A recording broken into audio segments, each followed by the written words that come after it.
کہ سالار غازی اصل میں چاہتا کیا ہے. اصل میں اگر میں نے تم سے شادی کر لی تو سارے امپلائیز کی باتیں سچ ہو جائیں گی. کون سی باتیں؟ یہی کہ محمد سلطان نے سالار غازی کو اپنے جال میں پھنسا کر اسے شادی کر لی. اس میں جھوٹ کیا ہے؟ سالار نے مصنوعی حیرانگی سے پوچھا. تمہیں بھی یہی لگتا ہے کہ میں نے تمہیں... اچھا ٹھیک ہے، جو بھی یہ بات کہے گا میں اسے آفس سے نکال دوں گا. ٹھیک ہے، تمہارا نقصان ہوگا. سارے اسٹاف کو فارغ کر دو گے تو تمہارا کام کون کرے گا پھر؟ میں مینیج کر لوں گا، مجھے بس جواب دو. آفس کوئی اتنی اچھی جگہ تو نہیں جہاں پرپوز کیا جائے، لیکن خیر ہے، 2 بزنس کرنے والوں کو یہی جگہ سوٹ کرتی ہے. 2 بزنس کرنے والے؟ میں ریزائن کر رہی ہوں. آج سے میں تمہاری سیکرٹری نہیں ہوں. میں سارا اسٹاف بھی جاب چھوڑ دے تو مجھے اتنا مسئلہ نہیں ہوگا جتنا تمہارے چلے جانے سے ہوگا. ایموشنل مت کرو، جاتے ہوئے آخری بار تمہارے لیے کافی بنا دوں گی. میں سوچ رہا ہوں تمہاری کمپنی اپنی کمپنی میں مرج کر لیتا ہوں، پھر تمہیں یہاں سے جانے کی ضرورت نہیں پڑے گی. سوچنا بھی مت ایسا، میں خود اپنی بزنس کو ہینڈل کرنا چاہتی ہوں، اور دیکھنا ایک دن غازی انڈسٹریز سے بھی زیادہ میری کمپنی کے نام کی شہرت ہوگی. بالکل، تمہاری کمپنی مارکیٹ میں آ گئی تو ہمارا تو کام ہی ٹھپ ہو جائے گا.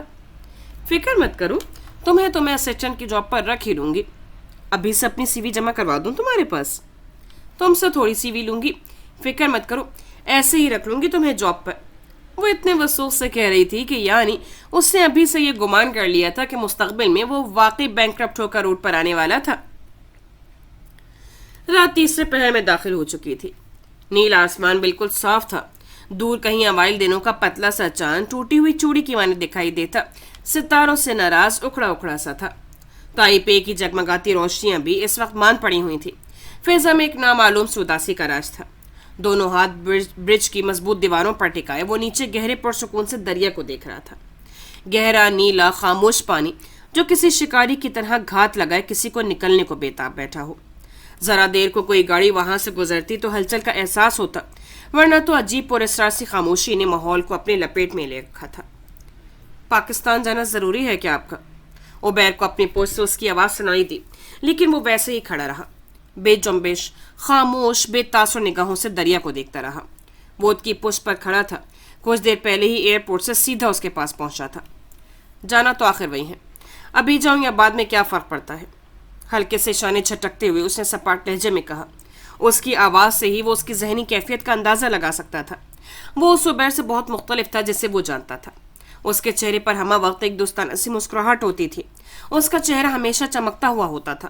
اس کی شہد رنگ آنکھوں کا سنہرا پن مقابل کو نظریں جھکانے پر مجبور کر دیا کرتا تھا. آج نہ اس کے چہرے پر مسکراہٹ تھی، نہ ہی اس کی آنکھوں میں چمک تھی. چہرے کی شادابی کی جگہ بھی ایک سٹ پن سے تاثر قائم تھا. وہ اپنے آپ سے بھی خفا تھا، اپنے دل سے ناراض تھا. اپنے نفس کی خواہش پر کان لپیٹے چلنے پر بھی اسے خود سے گلا تھا. وہ کس کس چیز کے لیے خود سے ناراض ہوتا اور کس کس چیز کے لیے خود کو معاف کرتا. اپنے گھر سے، اپنے ملک سے، اپنے عزیز رشتہ سے اتنے دور وہ دیار غیر میں بیٹھا تھا. اس سے تو ہمیشہ سب کو ایک ساتھ جوڑے رکھنے کی کوشش کی تھی. وہ تو سب کے ساتھ مل جل کر ایک پرسکون زندگی گزارنے کا خواب دیکھا کرتا تھا. جن لوگوں پر وہ جان نثار کرتا تھا انہوں نے اس کی بے پایا محبت کا کیا صلہ دیا تھا؟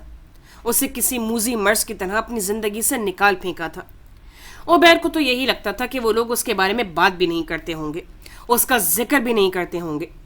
گھر چھوڑنے کا فیصلہ اس نے خود کیا تھا. کسی نے ایک کال کرنا گوارا نہیں کیا تھا.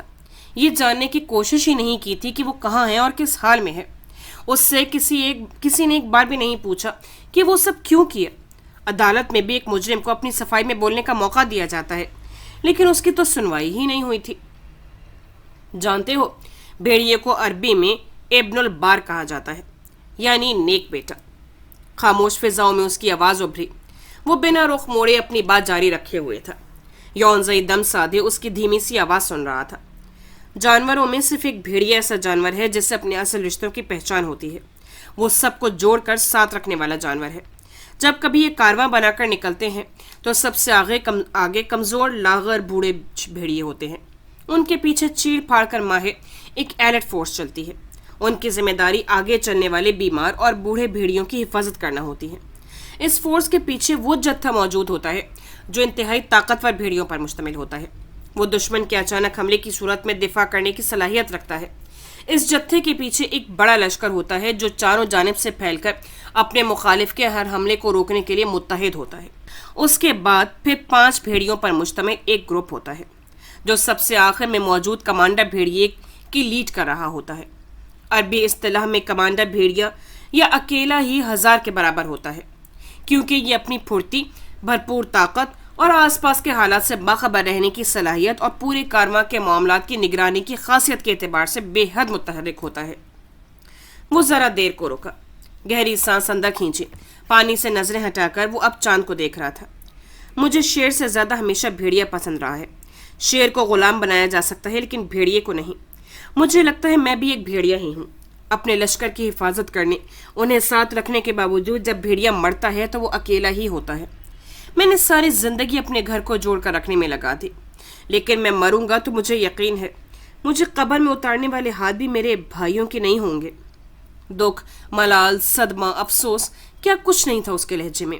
برج کی مدھم سے جگمگاتی روشنیوں کا عکس پڑتا پانی اسے چمکایا جا رہا تھا۔ رات دھیرے دھیرے سلگتی دن کے اجالوں کے آنے کی منتظر تھی۔ وہ دونوں وہیں کھڑے تھے، اپنی سوچوں کے گرداب میں پھنسے، خاموش سے۔ فون کان سے لگائے گاڑی کی پیسنجر سیٹ پر بیٹھی وہ سالار سے بات کر رہی تھی۔ اس کی گاڑی آفس کے راستے پر 10 منٹ کے فاصلے پر رکی ہوئی تھی۔ ڈرائیور باہر گاڑی کا بونٹ اٹھائے خرابی چیک کر رہا تھا۔ وہ بار بار کلائی پر بندھی گھڑی کو دیکھ رہی تھی۔ اسے میٹنگ میں وقت پر پہنچنا تھا۔ گاڑی میں کچھ مسئلہ ہو گیا ہے، میں شاید میٹنگ میں وقت پر نہیں پہنچ سکوں۔ رابطہ قائم ہوتے ہی اس نے آگاہ کرتے ہوئے کہا، میٹنگ ڈیلے ہو گئی ہے تو مجھے لوکیشن بھیجو، میں دوسری گاڑی بھجوا دیتا ہوں۔ اس کی ضرورت نہیں ہے، ڈرائیور ٹھیک کر رہا ہے۔ پہلے ہی اسے سالار نے پک اینڈ ڈراپ کرنے کی پیشکش کی تھی، لیکن اس کے انکار کر دینے پر پھر آفس کی یہ گاڑی اور ڈرائیور صرف اس کے لیے مختص کر دیا گیا تھا۔ اس کے علاوہ کوئی اور اس گاڑی کو استعمال بھی نہیں کرتا تھا، وہ مہرما کی ذاتی گاڑی ہو جیسے۔ تب بھی اس کی سلائڈ سے کسی نے کھڑکی کے بند شیشے پر دستک دی تھی۔ سالار 1 منٹ، اس سے ہولڈ پر رہنے کے لیے کہتے ہوئے وہ شیشے فولڈ کر رہی تھی، لیکن تبھی کسی نے جھٹکے سے اس کی سائڈ کا دروازہ کھول کر فون اس کے ہاتھ سے چھین کر نیچے پھینک کر توڑ دیا تھا۔ پھر مہرما کو بازو سے کھینچ کر باہر نکالا۔ کیا کر رہے ہو تم؟ چھوڑو مجھے۔ وہ فوراً سے گھبراہٹ پہ مبتلا ہوتی اس سے اپنا بازو چھڑوانے کی کوشش کر رہی تھی۔ ڈرائیور جب اسے بچانے کے لیے آگے بڑھا تو اس کے سر پر دوسرے نقاب پوش نے بھاری ڈنڈا مار کر اسے بے ہوش کر دیا تھا۔ پھر مہرما کو کھینچتے ہوئے آگے کھڑی گاڑی کی طرف بڑھ گئے۔ دوسری جانب اپنے آفس میں کھڑا سالار فون کان سے لگائے وہ ساری آوازیں سن چکا تھا۔ مہرما، ہیلو، تمہیں آواز آ رہی ہے میری؟